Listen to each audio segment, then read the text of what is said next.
Hello and welcome to episode 29 of the UFOcast Does Captain Scarlet, Expo 2068. And this is another one that I did remember, the imagery of Captain Scarlet hanging on the outside of a helicopter trying to get into a wooden box to defuse a reactor is quite memorable, and sort of a repeat in some ways of the setup of Big Ben Strikes Again. It's the same truck with a reactor in the back, pretty much. And I think I enjoyed this one more than that. The whole kind of investigative thing of trying to figure out what the Mistron threat is, Spectrum doing their work well in this instance, going, this is the thing that might be a threat, let's check it out. It is the thing that's going to be a threat, let's find out what's happened to it. That's fun, and for once, Captain Scarlet has to do the whole indestructible thing.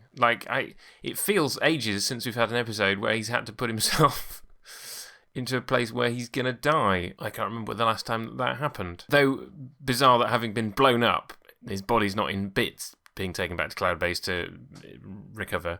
But anyway, I'll forgive it that. But just again, what kind of a world has the world become if we're just randomly transporting nuclear devices in trucks that can be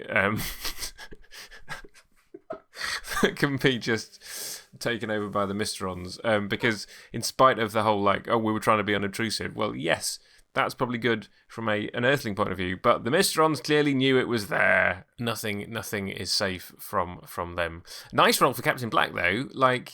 He does his usual kind of setting up, Mistronizing this week's victim, but then he gets to play a part in the thing. Again, why he doesn't just shoot the guy and get the guy to do his bidding as a Mistron agent is another thing. I don't know. Maybe this is it. Captain Black just enjoys all the fun of the fair, and so he's like, well, we're gonna do that, and then we're gonna do this. Maybe he has some autonomy. Maybe he's like, I'm gonna do this my way, or it could just all be part of the Mistron game. Their revenge is not just terrorizing humanity as a whole, but selected individuals. In this case, the poor guy with the helicopter controls, which reminded me a bit of the car park from Moving Your Dead in Thunderbirds. You've got somebody whose job it is to sit and manoeuvre a couple of levers, in this case controlling helicopters. And then you have the convenient witness. Again, why they don't just kill him and make sure he becomes a Mistron agent when they've actually left a witness.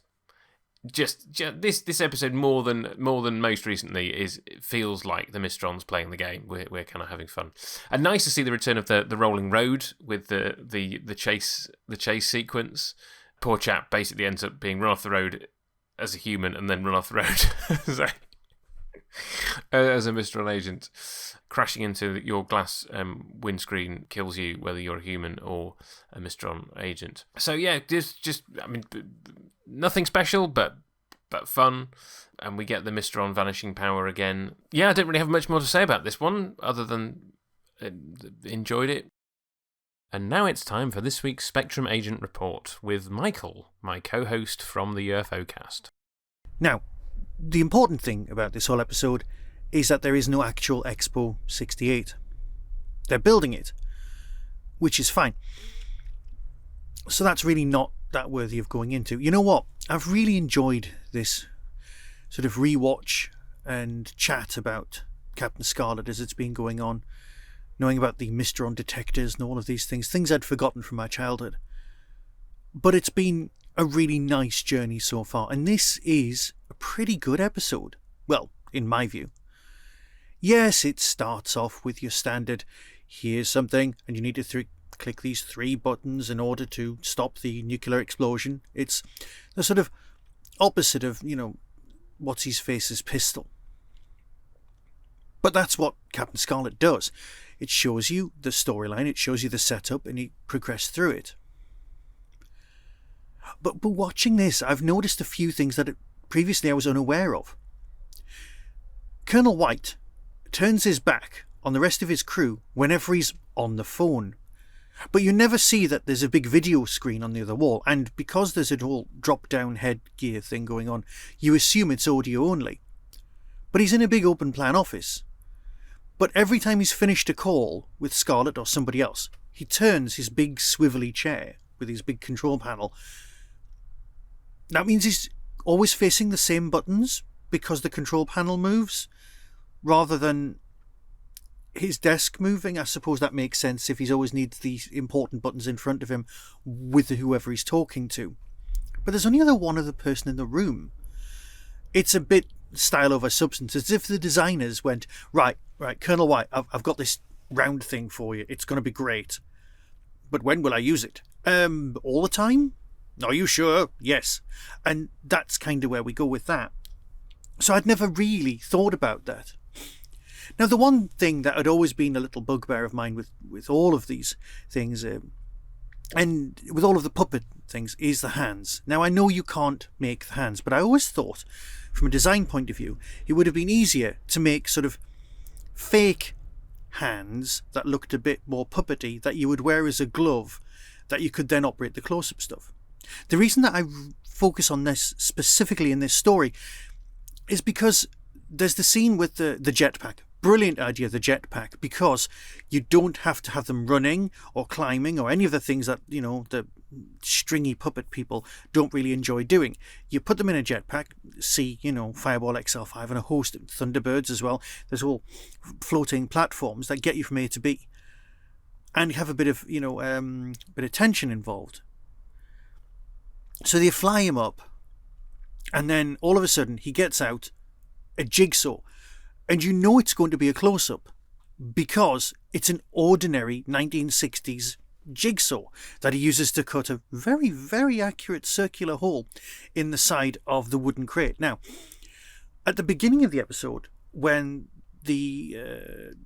we'll call it a bomb, shall we? When the reactor is removed using the lovely hover loader into the big wooden crate and then taken off somewhere, all I was thinking was, why is it a wooden pallet? Why is it a wooden crate? I mean, containerization had happened by this point, or it was coming in, so everyone knew what a container was. And they're all a specific size. Think about it. Containers are the size they are because of the size of a horse. This is important. A horse is a certain width, and train tracks were originally designed to be pulled by horses. So a train track is defined by coal pulling horses and ponies and things. So that width of train track has been standard throughout the world, apart from in Russia, for hundreds and hundreds of years. Because of the width that's standardized of a horse, the back end of a horse, you've then got the standardization of the size of train tracks, and because of the standardization of the size of train tracks and tunnels, you've then got the standardization of container wagons, which need to go on both of these things. So everything is defined by the size of a horse's behind. Someone explained this to me years ago, and I was fascinated by that. But here we have that taken to the next logical conclusion. We've got a container wagon on the back of a helicopter that is defined by the size of a horse's behind. That's not what I set out to talk about in this episode, and you know what? I do ramble, and I'm known for it, so fair enough. You get what you pay for. Let's get back to the actual episode. The Mysterons replace the reactor and the driver. Logically, it would take a lot less energy just to replace the driver, but it's not as exciting, and people going over the cliff and then another truck mysteriously just rolling on. You never see the Mysterons create something. You just see it arrive, finished, like an Amazon delivery thing. Yes, they've got the whole, circles that move over things to do the photocopying. But the actual production process must take some time, and it just seems to not.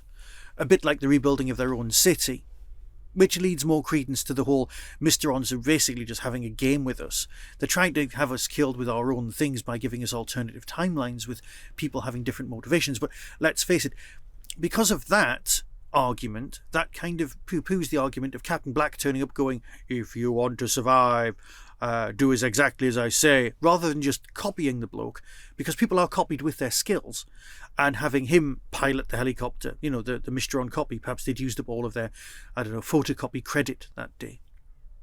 But what I'm doing is I'm doing what we always do, which is take stuff apart too much. And we end up with a storyline that you would just go, oh, that's not working, that storyline doesn't work. And we would have been robbed of a lovely story. Yes, the whole dangling helicopter thing and then it's sliding around and having to put the fuse back in, which has got a part number, which is very useful. And all of that business, It uses technology of the time. We've covered that in this podcast. And you have to have done that. You have to have used technology of the time that is applicable and then applied it to your futuristic stories set 100 years in the future. It's all forgivable. It's not even a crime. It's a cracking story from Captain Scarlet. Not much happens. In the long run, there's not much going on because, here's the threat. We might blow up the seaboard. Where's that going to be? That's the entire side of America. Let's find them. Let's send the angels in. Oh, here's a thought. There's a lot of angels banking in this. Now, I know this is actually a flaw with actual aircraft. Has anyone considered an aeroplane with a glass bottom so you could look out and then I suppose bombers in the Second World War did that. So someone could look out and then see where they actually were. But there's a lot of angels flying over and then tilting slightly so they can look out of the window at the ground below. Perhaps a two-person angel where one person's, looking out. Maybe it's screens because of the SPV. Oh my God, we were robbed of a hidden SPV scene. I do love those so much, but it's usually a garage somewhere.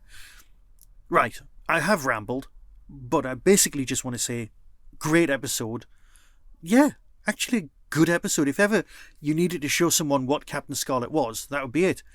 The only downfall, as far as I'm concerned, is you've got that exciting helicopter fly straight into what I can only describe possibly as a half-built car park. And then the next scene you see is Captain Scarlet with a slight damage, including his uniform, which only got slight damage, being taken back. And I'm on my way home. Well, he is on his way home, but if Captain Scarlet gets blown up into pieces, is it like Captain Jack, where the pieces reform into one? Or is that just too complicated and it would look terrible as a puppet thing anyway? I've not even mentioned the axeman in the woods getting killed, or he's being knocked out, but so they could remember the name of the helicopter company as a little MacGuffin. It's a nice little storyline. It just felt a bit hurried at the end. Look, I've said too much. In fact, I've said enough. So there you go. Captain Scarlet, yeah. In a noise? Until next time. Be seeing you. Episode order, it's 26 on the DVD and 30 on the VHS, so again, similarly, back end of the series. New Mystron powers. Well, the whole Vanishy thing, I think we've only ever seen like Mysterons do that before, so this is them kind of moving something that they haven't taken over, but I'm clutching for things now. Mysteron's still at large, as ever, Captain Black, but nobody else. Is this a win or a loss? I've put down that it's a win, but I suppose it's a slight loss in that the Mysterons do damage the Expo. They just don't devastate the area with a nuclear explosion. And we will add the driver, who I think is just called Driver. He doesn't even get a name, to the Mysteron Puppets gallery. So, into the final three next week, I will be back with Inferno.